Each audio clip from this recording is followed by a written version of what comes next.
The smell of dried cod and birch smoke hangs over the courtyard, where a dismantled boat lies in the snow, and kvass splashes from a barrel nearby, a feast for peace between two families. The men put their knives on the bench. The women lay out their woolen cloaks closer to the heat. The creak of a door interrupts the commotion. A chest with gifts is brought in, topped with a scroll of parchment. Today, the marriage union should heal an old grudge, but a priest with a list of marriage announcements and an official lagman with a charter book are already standing at the threshold. Before uniting the families, they must verify their consent, age, and kinship. The fires crackle, the knives are silent, and the paper begins to speak. Hello, viewers, and welcome back. Please write in the comments where you are watching from, and I wish you pleasant listening. Next, we will discuss how the northern lands, where people were accustomed to believing in the sword, brought customs under a single law, and how royal law and church statutes stood between clan honor and the bodies of living people. Winter in Norway breathes slowly. The fjords are covered with ice, the roads are covered with snow, and every mistake smells of cold water and wet wool. In such places, a wedding is not only a joy, it is a truce, an exchange of hostages, an agreement on passage along the cliffs, and the right to dry nets on someone else's shore. Before the royal reform, each district had its own law. Gulathing, Frostathing, Borgathing, Eidsating. In some books, the elders of the ritual word are revered, in others, they are drawn to the church, and in others, they leave room for a deal between families. The general logic is harsh. The clan protects its own, the elders consider the benefits, and the human body is part of the property that is moved for the sake of peace. The chronicle preserves dry traces of such decisions, notes about ransoms, lists of gifts, letters about the return of stolen brides, and alongside them are doctors' notes about winter fevers, weakness after long journeys, and children born from unions entered into before the church's blessing. These facts are cold and frightening in their ordinariness. In church books, another map of the world is formed in parallel. There, a marriage union is not an exchange of things, but the consent of two adults, which must be confirmed publicly. The door of the temple, marriage vows announced 3 times before the people, witnesses, questions about kinship and freedom. These are not beautiful words, but a network of control. The Charter speaks of the inadmissibility of threats and coercion, of the threshold of maturity, below which a marriage vow has no force without a deferred life together, of the right of refusal if consent is wrested by shouting. These phrases sound like a thin thread against the ropes of clan honor. But it is they that turn rumors into deeds and deeds into records. Every year, Monastery chancelleries and episcopal courts carefully bind clans with paper, prohibiting secret conspiracies without publicity, recognizing marriages concluded under threat as null and void, and requiring couples to postpone sharing a bed until the age that the Church considers mature. Against this backdrop, a king emerges, referred to in the Chronicles as Lagabøte, the law reformer. His task is not to embellish life, but to bring scattered rules into a single code. Articles appear in the royal lists where the marriage contract is taken out of the hands of the elders alone. Now the announcement of marriage must be made in the parish, and not behind the closed doors of the manor. Now consent is not a gesture in the presence of an uncle, but a public confirmation of two adults before the world. Now doubts about age are resolved not by the cries of elders, but by the examination and testimony of those who have seen the growth and upbringing. There is no affection in these lines. They cut the customary power of the clan, transferring power to the charter and the court. The first prepared turn occurs where clans are accustomed to winning by force. The elders, offended by the refusal, bring up the word honor. It sounds loud by the fire, but quiet in the chorus of scrolls.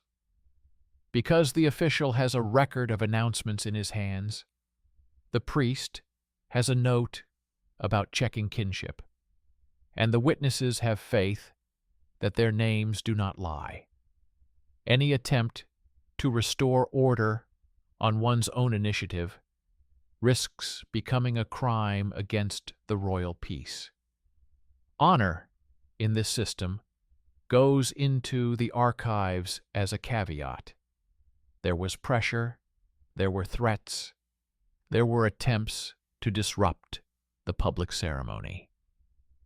Then the machine kicks in, a fine, penance, and, if necessary, a ban on living together until the announcement is repeated and a new, clean agreement is reached. It is cold and humiliating for those who are used to making sudden decisions. But it is precisely this coldness that saves them from a fjord massacre. Meanwhile, reality is held together by bodies. In the villages, adult women sew wedding towels and know the price of the morning cold in an unheated house. Adult men stand on the ice, pulling out nets, and know how easy it is to fall into the black water. There is no place in their lives for the romantic night freedom that late retellings love. Where the church and the king's will prescribe a delay in living together until maturity. It is not morality, it is health. Too early a burden destroys households. A woman falls, a child falls, a house falls. The chronicle does not embellish such falls. It simply records deaths in winter and notes that where order is maintained, the body survives until the next catch.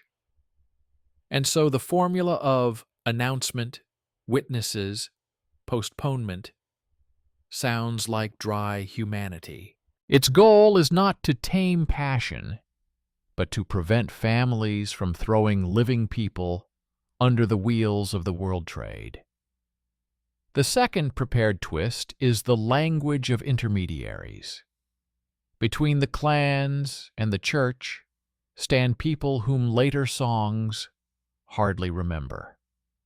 Lagmans, parish clerks, monastery notaries. They do not carry swords, but they control time.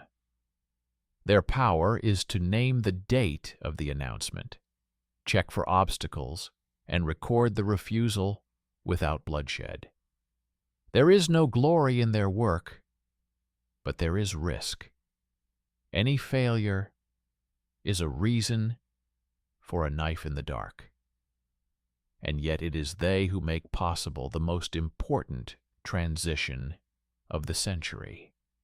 From "that's how it was with our grandfathers" to "that's how it is recorded for everyone."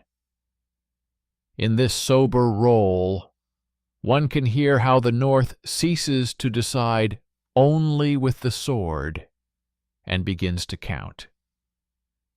The third prepared turn is the confrontation with the stark figures of hunger.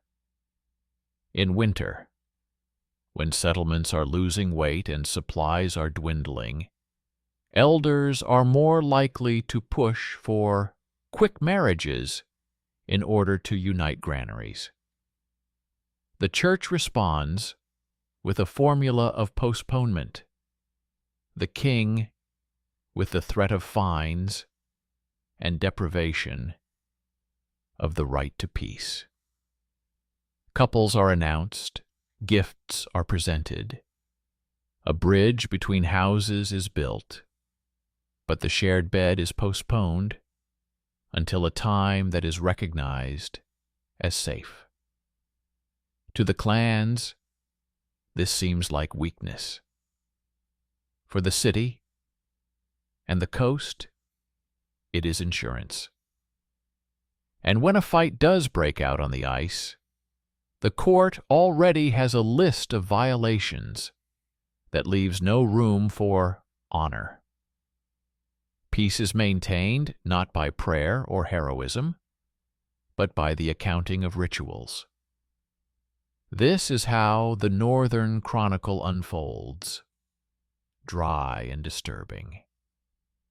Mythology likes to say that here, everything was always decided by the sword. The document shows something else. The sword was covered by paper and statutes, and more often, they prevailed.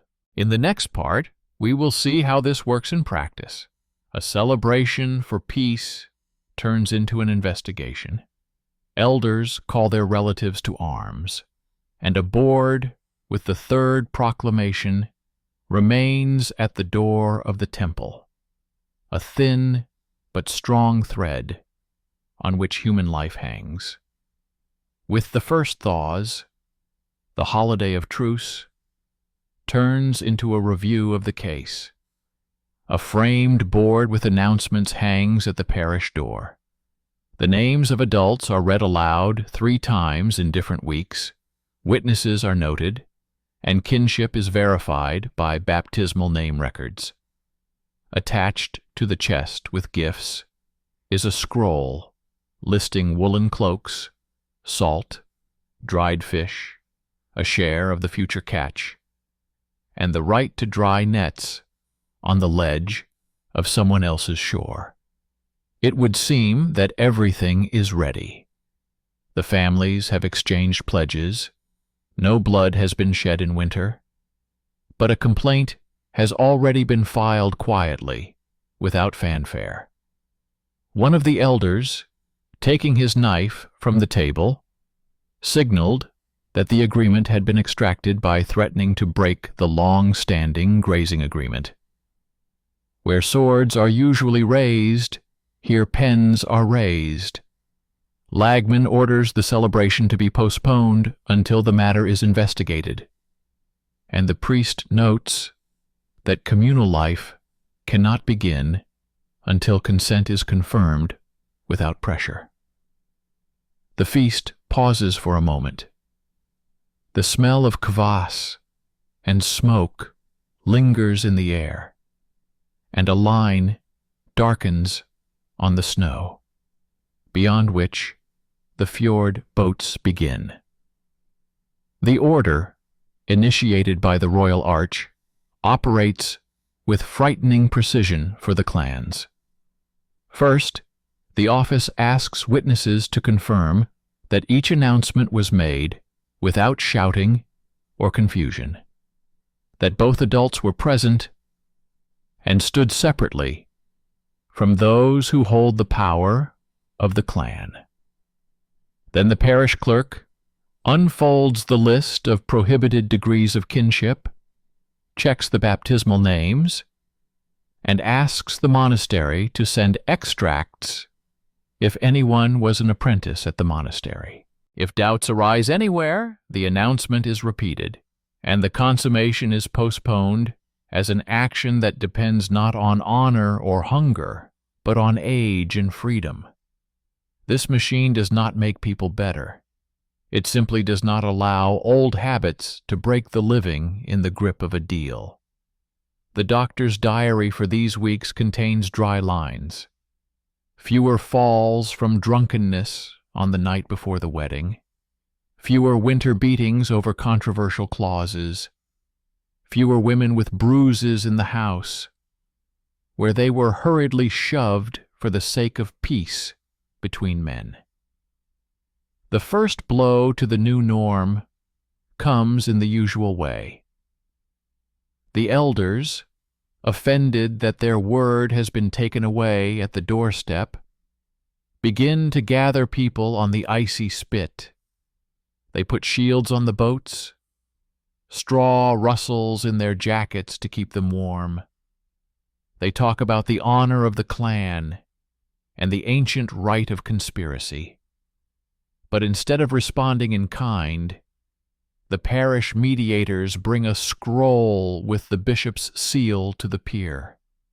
The rumors have been publicized, the threats documented, and the slightest move toward an unauthorized marriage will be considered an attack on the royal peace, with the corresponding penalty and excommunication.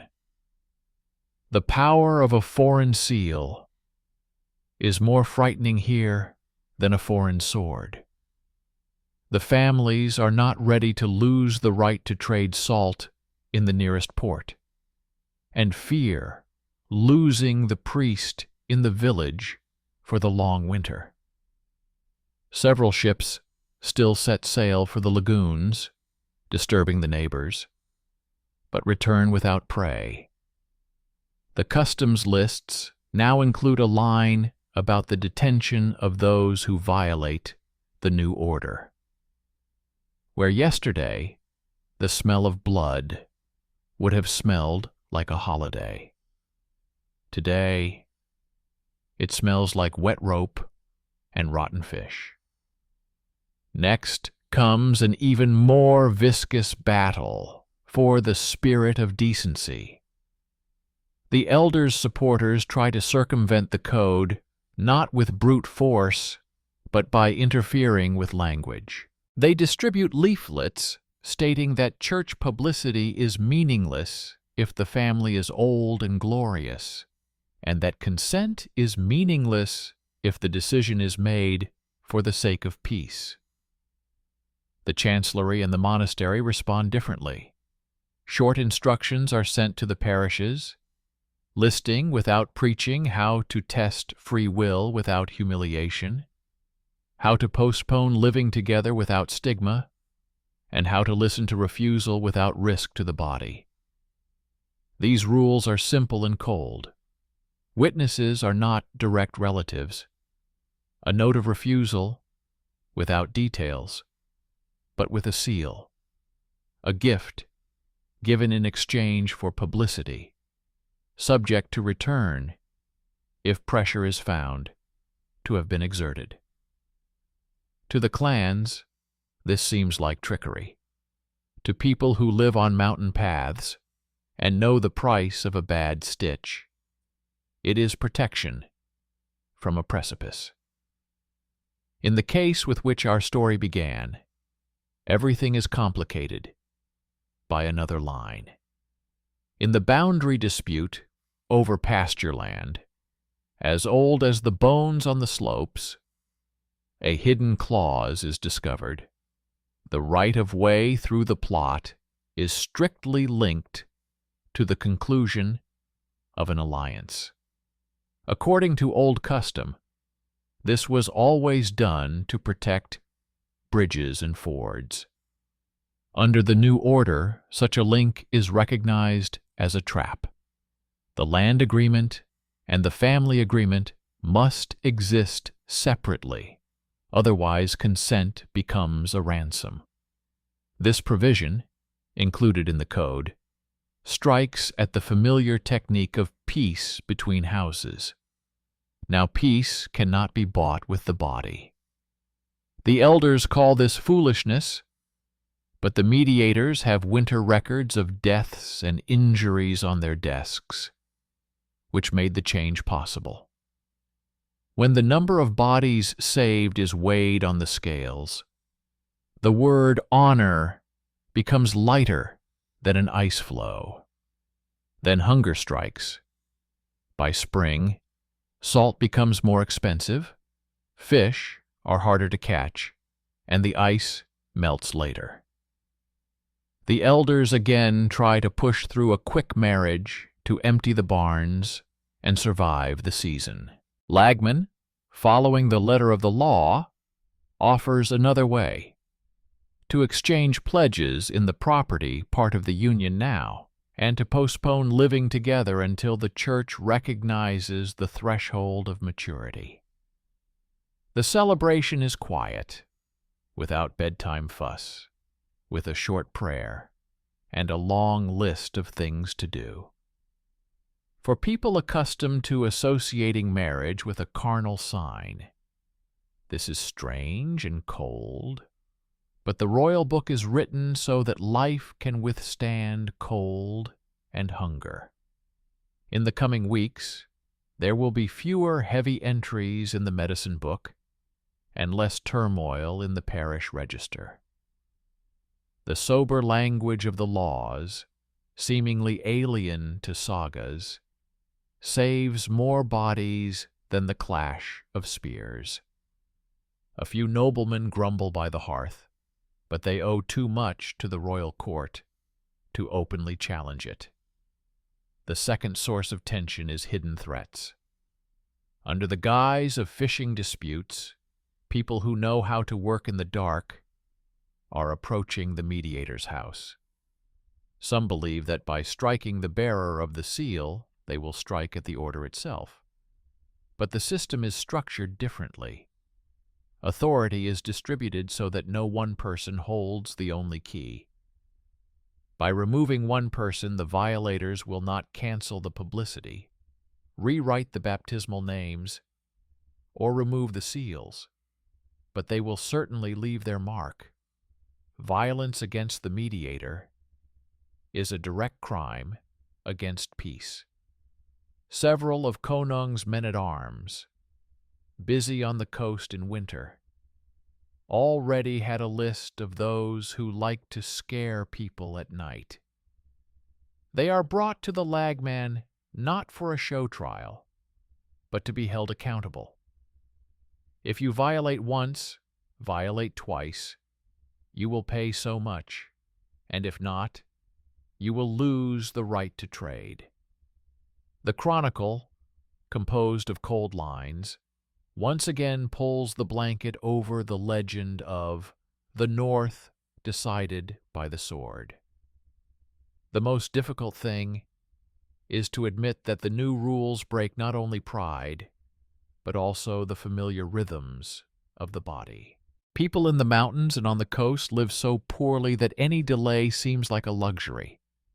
And yet it is here that the church formula of announcement, consent, verification, postponement shows that it is not about morality, but about survival.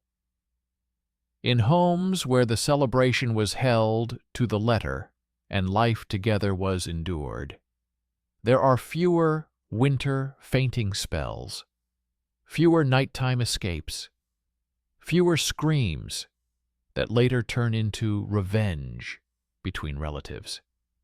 This does not negate the pain. Boats still crash on the rocks. People who did not have enough firewood still freeze in their dens closer to the forest. And there is still not enough salt by spring. But where the royal book and the church door kept people from trading their bodies for a sack of grain, spring comes without bloody reckoning. When a clan accustomed to taking things by force realizes that its usual tactics are not working, it tries to hijack the language. It calls the delay humiliation, the mediators sellouts, and the church announcements empty songs. In response, the royal chancellery does what it does best. It increases transparency. In every parish, there is a board with the dates of announcements. In every court case, there is a short but clear record of threats and refusals. In every boundary dispute, there is a separate column stating that a marriage contract does not bind the land. These details are not exciting, they are tedious. But it is precisely the fatigue of the myth from the boredom of paper that saves people from becoming coins once again. And where they try to call them back to the fjord with spears, they are met with a list of temple holidays and fines that hit the winter barn harder than a sword. The affair that began with a frosty feast ends not with a song or execution. In the presence of witnesses, it is announced that the consent has been confirmed without pressure, that the kinship has been verified, that the property part has been fulfilled, and that life together will begin after the threshold that the church considers mature.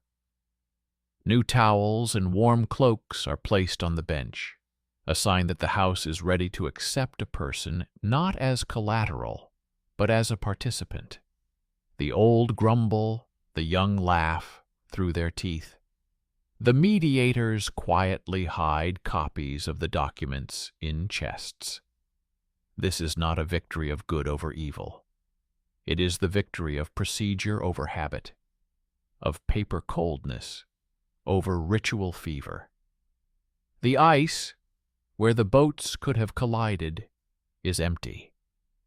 A new board hangs at the temple door with announcements for the next couple.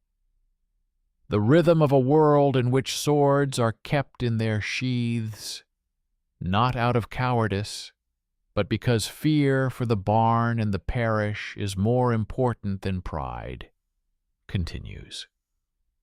In the next section, we will see how this rhythm survives the elders' attempt to break the arch, how royal law learns to listen to refusal publicly, and how mediators, accustomed to threats, turn the language of honor into a sealed act, after which the fjord remains quiet, even in a hungry spring.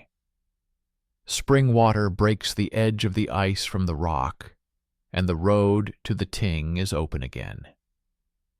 Benches are placed on the platform, where ropes for moorings are usually measured. Nearby are bundles of scrolls, sand boxes for pouring sand, and leather bags with seals. The marriage case, begun in winter as a feast for peace, is referred for review, in which there will be neither songs nor beautiful speeches. Everything related to the dispute is laid out on the table: the records of the 3 announcements at the parish door, the list of witnesses whose ages are beyond doubt, the monastery scribe's notes on the verification of kinship, the register of gifts exchanged before the celebration, and the complaint about pressure. On the opposite side, the elders place a boundary agreement on pastures where land and family are bound together by ancient custom. A cold wind blows around them, making it easier to understand that what is being discussed is not honor and shame, but a way to survive the coming winter without bloodshed. The machine of the new order begins to work without unnecessary words. The mediators unravel everything that was done correctly and everything that is being attempted to be overturned. The first is publicity. They sounded 3 times in different weeks at the same door, with the same names of adults who stood nearby, but not at the disposal of their elders. Witnesses confirm this in writing. Each has a mark of adulthood and home. The second is consent. It is recorded in a formula that contains no threats or reservations about the land. The third is checking for obstacles. The monastery's census of godparents' names finds no forbidden relationships. The fourth is the property part. The gift share is described exhaustively. Raincoats, salt, fish, a share of future catches, the right to dry nets on the ledge. All this looks like a case in which there is nothing to complain about. Except for one thing, a complaint about pressure. And it outweighs any beauty of form. From this moment on, the scrolls cease to be a backdrop and become a weapon. The elders respond with their usual maneuver. They pull out a paper from the chest, where the rite of passage and the union are combined. According to the old custom, it seemed reasonable to connect houses and paths with one knot in order to avoid quarrels on the passes. But in the new code, such a knot is recognized as a trap because it turns a person into a key to the gate. The mediators place 2 records side by side.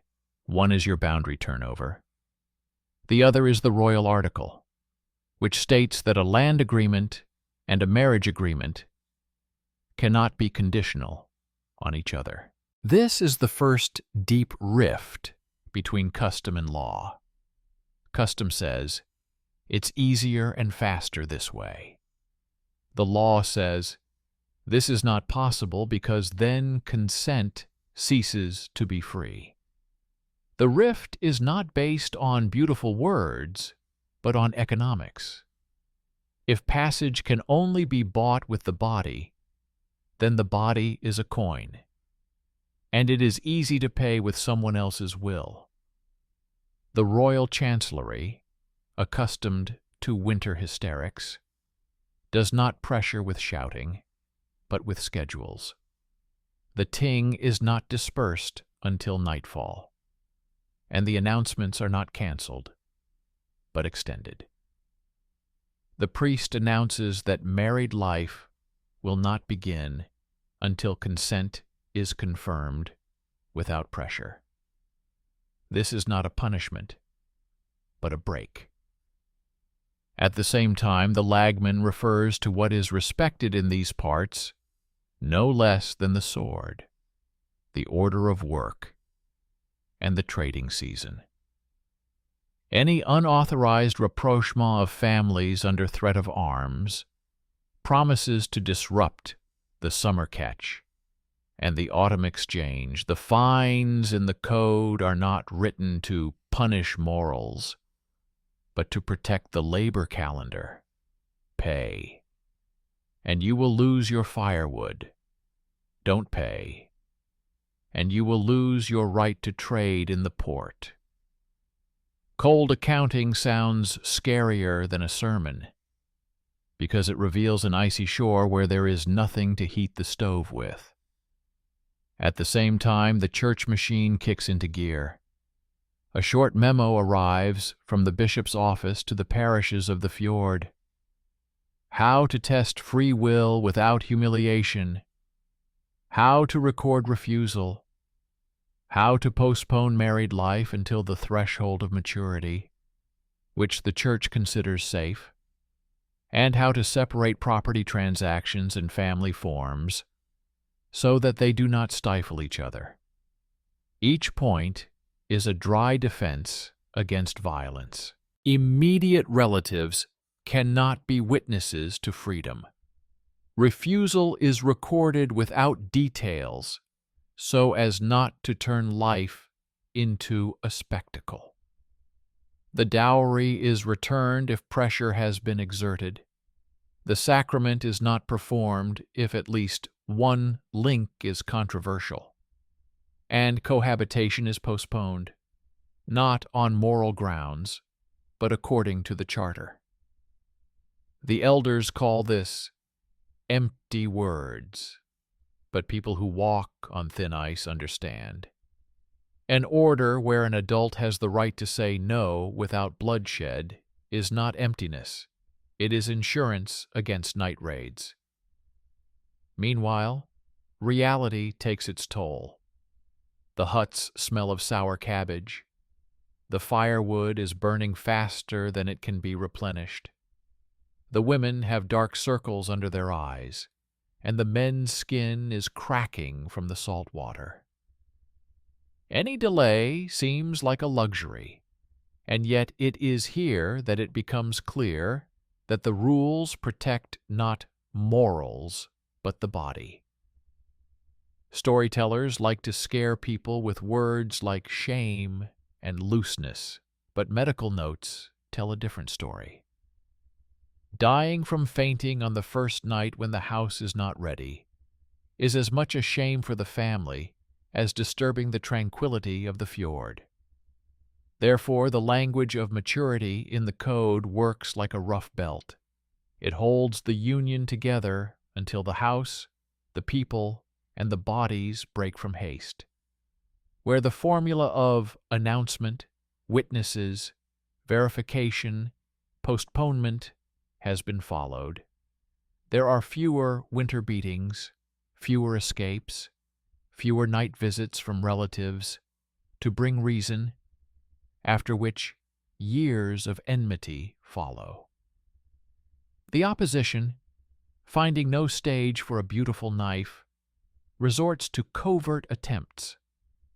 Under the guise of fishermen's quarrels, people with long memories approach the homes of mediators. They hope that fear will replace the seal. But the royal order has distributed the keys in such a way that removing one is not enough. The announcements are read by different priests in different parishes. Copies of the documents are kept in the monastery. The lagman is responsible for deadlines and fines, not for the honor of a particular house. The decision is not signed by one person. By knocking down one pillar, the offender hits another, and every touch leaves a mark. The lists of port fees already contain the names of those who love the darkness, and these names are dear in winter. They will be deprived of the right to unload salt. The house will be left without taste and without the possibility of smoking fish. Where legend likes to talk about a sword, the document shows a rope that cuts more quietly and more deeply, everyday access to the port. Here a new knot arises, an attempt to return to the old form of kidnapping. In a neighboring valley, someone is trying to arrange a joint escape to save love in order to avoid publicity and scrutiny. The code meets this not with romance, but with a dry term. Violent seizure, violation of peace, an attempt to deprive a person of the right to public refusal. The guilty are not brought to the square for spectacle. They are led to a table where penalties are laid out. They will pay this much for violating the peace, This much for threatening the mediator. This much for illegal transfer. The smell of blood in this system is inferior to the smell of wet wool and shiny resin. Peace is more valuable than spectacle, and money for the home is more important than cries for the saga. While old practices are dying out in the fjord, the dispute over age is intensifying at the ting. The elders are trying to use the church minimum as a hook. They say that the charter allows marriage if the lower threshold is reached, so it is possible to rush things.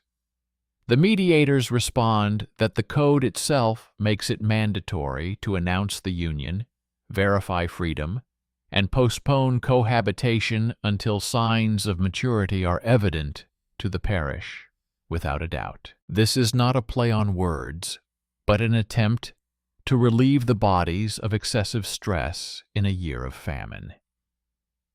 People who are accustomed to clear boundaries find it difficult to accept flexible measures. But the measure is flexible because life is flexible. One adult is stronger than another. One winter is milder than another. One house is ready earlier. Another is hanging by a thread. The rule, written down by the king, recognizes this unevenness and is therefore stronger than any honor or shame. It requires not a schedule of passion, but a schedule of care.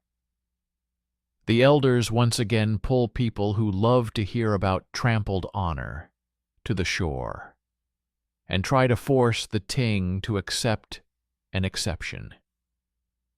But the ting which is served not only by old voices listens not to anger but to records.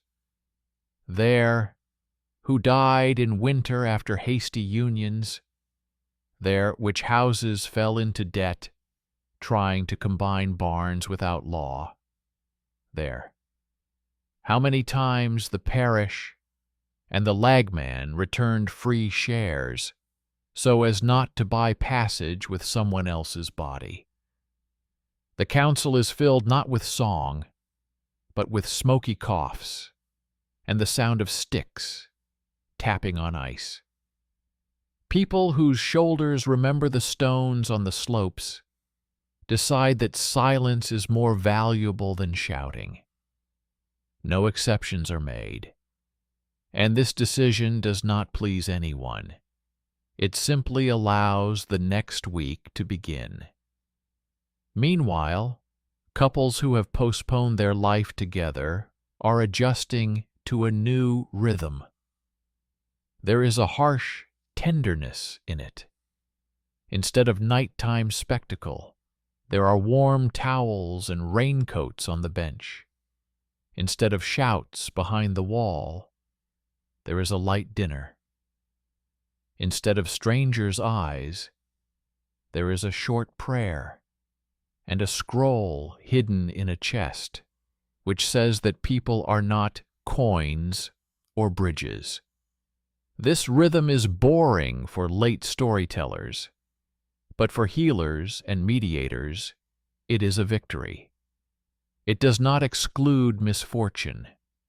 Storms, diseases, and winter falls remain as they were. But there are fewer entries in the death lists where the causes are nighttime quarrel on the first day or pressed by elders. This does not make the North good, it makes it bearable. And yet a new storm is gathering on the horizon. In distant parishes, where there are fewer scrolls and more mountains, someone is calling people to an old song. Once the royal arch breaks the habit, the arch must be broken. Under this, boats are being gathered, bows are being greased more thoroughly than usual, and shields are being raised. A note about the threat of a fjord massacre lands on the lagman's table. In response, the royal circle does what it was assembled for. It unites different laws into one.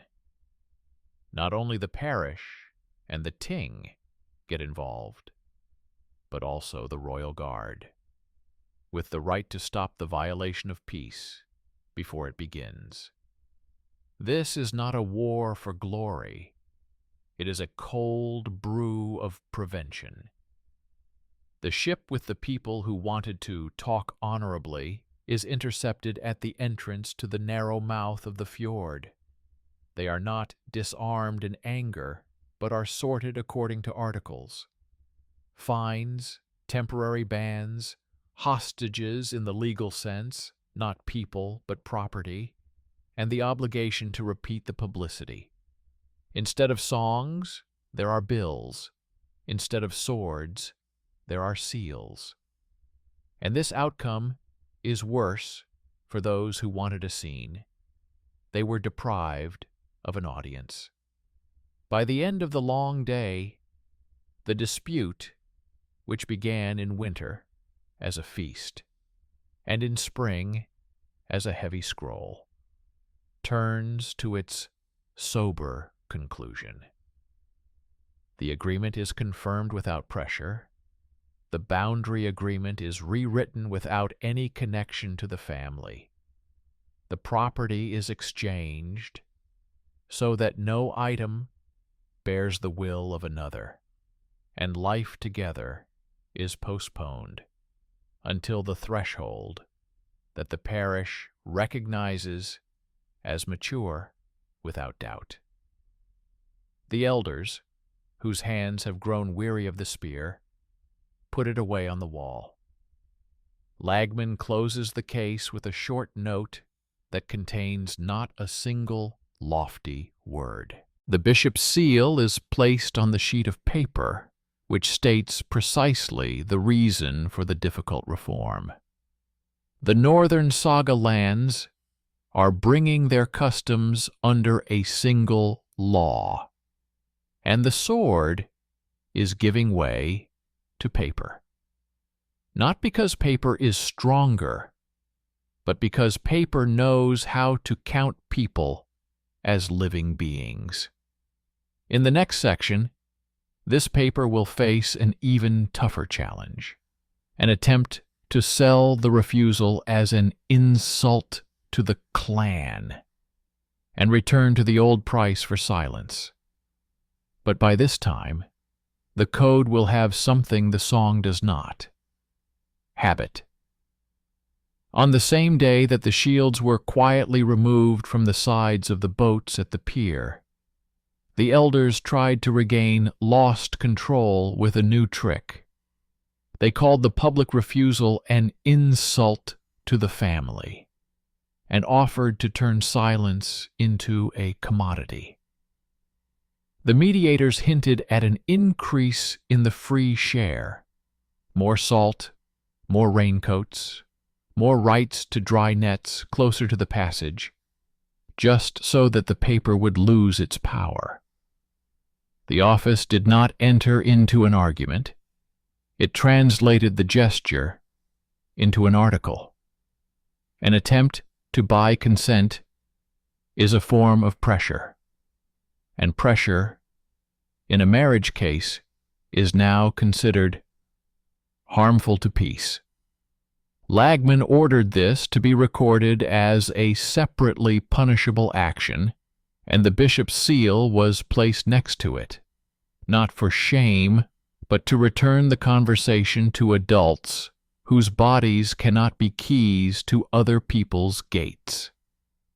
Those who were accustomed to trading in honor felt the coldness of the law. An evasive gesture became a line with a sum. The sum became a debt, and the debt threatened to deprive them of access to the port. Where once they cursed the moralists, now they cursed the wet rope, on which one could easily break an arm if one tried to enter with goods on a forbidden day. To divide the land and the family forever, the mediators arranged a trip to the boundary stones. Everything was done without fancy words, but with a precision that made it disturbingly calmer. The adult men lifted the chain, the adult women made marks on the rods, and the monastery scribe unfolded a list of previous crossings. The old clause about passing together with the union was crossed out and rewritten.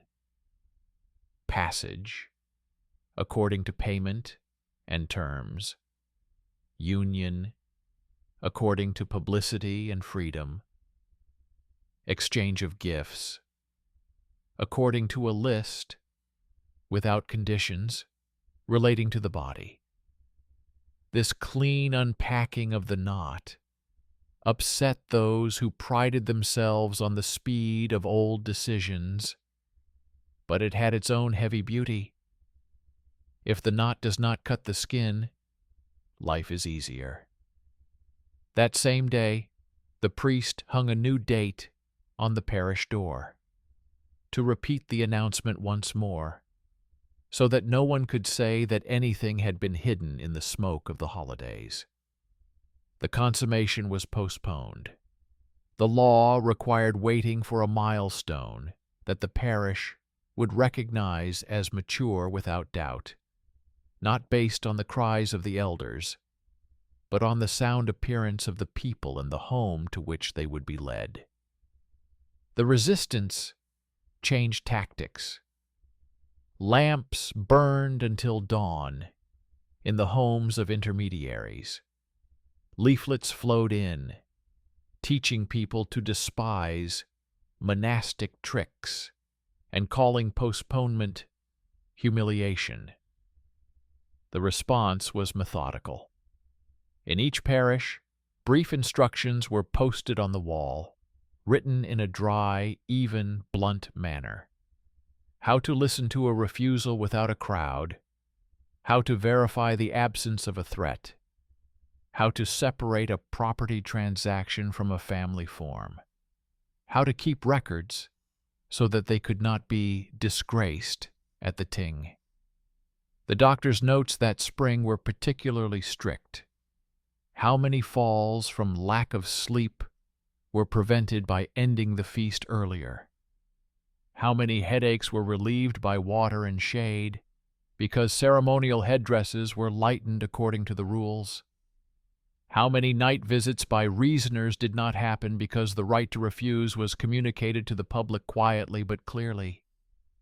It was not a victory of eloquence. It was a victory of craft over the habitual violence that used to be called honor. Attempts to set fire to the fjord through a brave kidnapping run also left no trace in the legends. They were met not with spears, but with records. The violent seizure was recorded as a violation of the peace, the threat to the mediator as a second violation, and the attempt to turn a person into a passageway as a third. The adult perpetrators were seated in rows of cases not for the sake of spectacle, but for the sake of calculation. Such is the fine, such is the term of the ban on trade, such is the amount of gifts to be returned. Next to them lay the sworn marks of the druzhina, confirming that they were acting according to the code, not according to someone's kinship. Thus the scroll swallowed the song before it was sung. The most stubborn knot turned out to be age. The elders wanted to use the church minimum as a club to hurry things along. The mediators held their ground.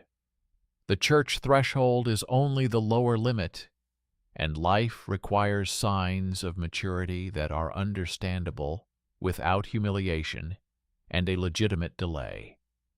For a hungry spring, it sounded like a luxury. But it was at this time that the arch showed its unobvious mercy. Where the union was postponed as an action rather than a promise, doctors had less early winter mortality and fewer protracted feuds over nighttime violence under the guise of marital duty. This was the most compelling argument because it was not about beauty, but about survival. Those who kept the records did not see it as a matter of morality. They saw a reduction in the number of lines that read, "broken by habit."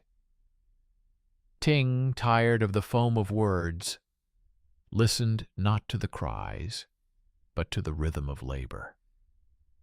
He saw how every arbitrary exception broke the season, knocked people out of the coastal schedule, dried up the purse with fines, and pushed the family into a debt pit. He saw how every refusal issued, where no one was humiliated, turned into silence, and silence brought more fish than calls for ancient valor. When the elders last tried to call the postponement a disgrace, Lagman laid out 2 lists side by side: winter deaths from haste and spring deals where families kept their nets, boats, and hands because they waited for maturity. After that, there was no air left in the disgrace. The denouement came without fanfare. The adults whose names hung on the parish door confirmed their decision today, without pressure and without conditions. Witnesses signed their names. Lagman's name was placed on the sheet next to the bishop's seal. The boundary was redrawn so that not a single meter of the path would drag anyone's bed behind it. The gift part remains in force, but does not weigh on a person like a rope on a wrist. Living together is postponed until the threshold of maturity, recognized by the parish without dispute. The elders put their spears away in chests, because you cannot enter the port with a spear, where salt and the right to trade await. The fjord remained quiet. In the archives, instead of a song, another line appeared. The king's law did not defeat people, but the habit of considering people as things. And in this dry victory, there was a stir of humanity. Some went home angry, some tired, some relieved, but no one carried a stranger's body as the key to the gate. After a few weeks, silence became the norm. Identical boards with dates of publication were sent to parishes, copies of acts to monasteries, and lists of those deprived of the right to bring in salt for attempting to circumvent the code to ports. The sagas, of course, will continue to sing about spears, but the people who actually guard the shores began to sing about something else, about the schedule. In this schedule, blizzard, drying nets, the lamp is burning, and prayer sat side by side with publicity and postponement. Medical records showed fewer winter injuries and fainting spells. The chronicle of little things proved stronger than words about honor. It did not teach love, it taught not to break. And that was a lot for a place where any wrong step used to mean blood on the stone. And yet, the ending of this story is not about paper, but about choice. The code helped, the seal protected, the fines sobered people up, but the decision was made by the people who were to live in the same fjord. The elders could have pushed the mediators into a dark passage, But they chose not to do so because they remembered the winter cold and knew the price of a ban on trade. The mediators could have turned the law into a club, but they kept their cool because they saw tired faces and hands cracked from frostbite. The priest could have called the postponement morality, but he called it preserving peace because he saw the lists of the dead, made up of those who could not withstand the will of others. Those whose names were on the board could have succumbed to whispers of humiliation, but they remained within the framework because within that framework they were given a future without night visits. The adults chose silence. Hence the final movement of this chronicle. A legal marriage, publicly announced and freely confirmed, stands like a stone pier at the mouth of a fjord. It extinguishes the wave without asking its opinion. Consummation is postponed until the threshold of maturity and is recognized as an event that belongs not to a clan deal, but to human life. The myth that the North was decided by the sword does not disappear. It is convenient where one wants to forget accounts and responsibility.